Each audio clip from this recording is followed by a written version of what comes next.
I'm one of the authors of the first peer-reviewed paper in the medical literature unaffiliated with the trial sponsor, which examined the original Pfizer COVID-19 vaccine trial data. To fully understand the issue of excess deaths, there needs to be proper scrutiny of the intervention that was implemented on more than 90% of the Australian population.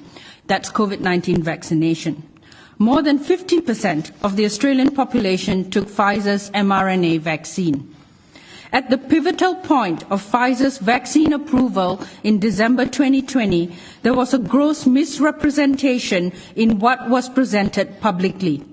Instead of the 6 deaths publicly disclosed, 4 placebo, 2 vaccinated, suggesting a benefit of vaccination, there were in fact 11 deaths, with more deaths in the vaccinated arm, 6.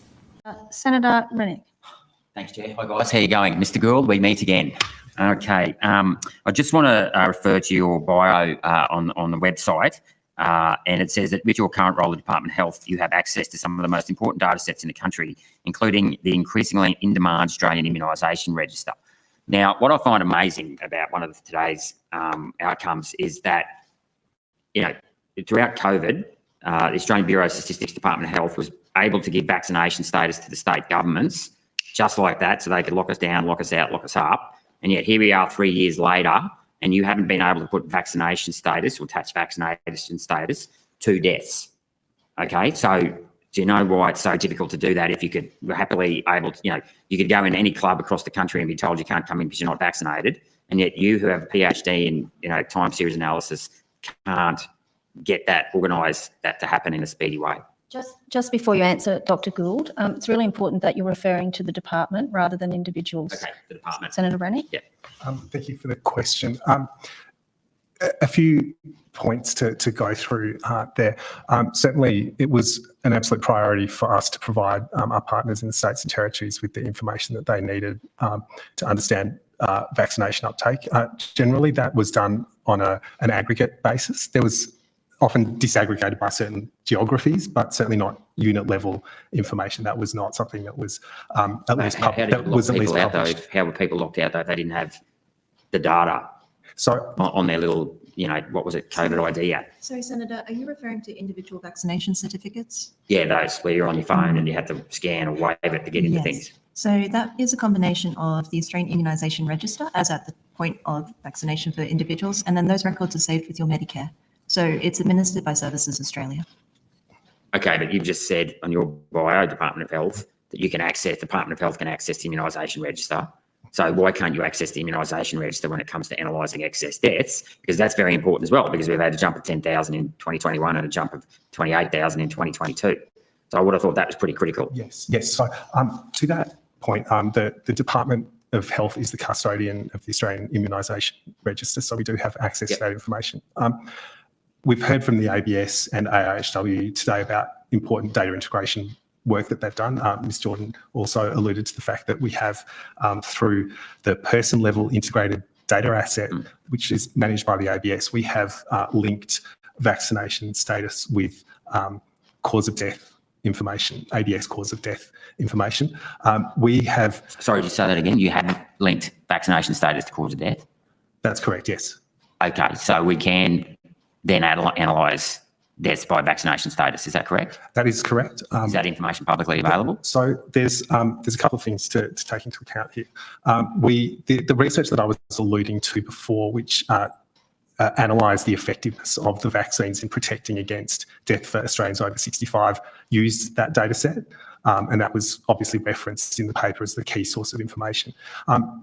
As was discussed in a couple of the previous sessions, this data is person level. So the ABS have appropriate protocols in place to make sure that people access that in a secure environment. We wouldn't want that information.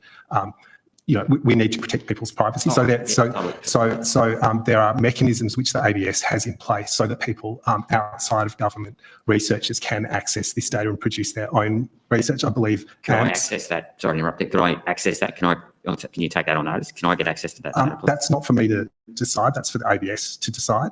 Could you at least show me how to ask for that data? So we can certainly send you information which is online, which shows how researchers can go through the process of applying for access to that data.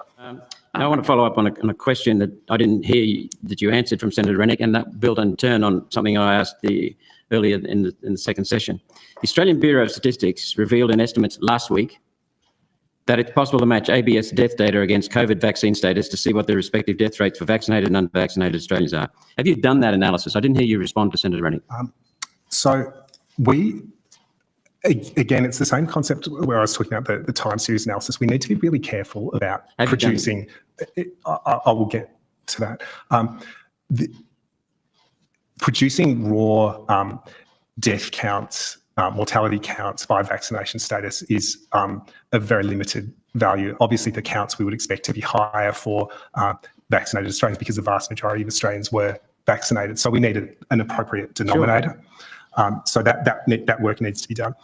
We also need to... Excuse me, Dr. Gould, you can still have comparison of people who've had 1 vaccine, 2 vaccines, 3 shots, 4 shots, etc. Yeah, and what I wanted to get to, so you could do that with raw mortality rates, but as we've discussed, age is a really important factor for mortality, so age standardisation is really important there. But there are other forms of work that we need to do to ensure that we're comparing like populations with each other. So effectively, sure, we're comparing statistical apples with each other. And that was the whole purpose of the research that we commissioned by the National Centre for Immunisation Research and Surveillance, that they could do that challenging but really critical work so that they could give a better sense of the mortality outcomes for people. So the answer is very clear that COVID vaccines provided significant protection against mortality from COVID. They also extended that research to all-cause mortality. As we've said, COVID was a large... Can we get a copy of the report, please? Absolutely. It's publicly available. We'll be happy to send you a link for that. I can't quote the exact web address, but it's... When did you ask them to do that report? I believe the data's current to 2022. We could take on notice when we started conversations around this report. Yep. What is the death rate comparison amongst vaccinated and unvaccinated Australians? I know you said there are many qualifications, but filtering through the qualifications, what's the death rate? It is lower for vaccinated Australians. Do we have as per that research? The way they describe it is actually in terms of the protection or the protection against death from the... Just one moment, Mr. Dr. Gould. Senator Roberts, just the last 5 minutes, you've been interrupting quite regularly while they're answering. Thank you, if you could maybe wait till they finish and then ask your next question. Thank you. I think that research should answer a lot of your questions. Last question. It's 5:10.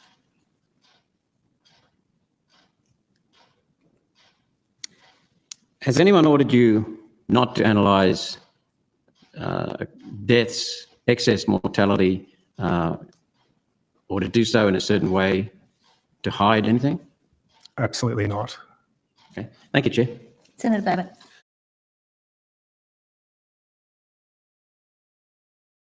Yes, I received my vaccine injury from my 3rd Pfizer shot, which was my booster shot on the 8th of January 2022.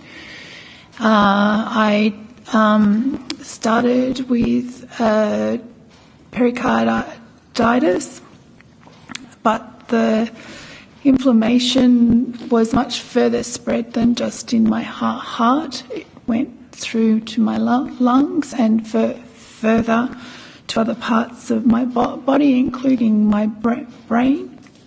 Over a period of about 5 months, I was quite acutely unwell. I spent multiple trips into hospital. Spent about six weeks in hospital overall, trying to recover from just that initial acute injury. But since then I am now chronically ill and disabled from the vaccine. I am no longer able to work or drive or do many things at all. Really, it affects my whole body, my capacity to think and speak, my ability to walk.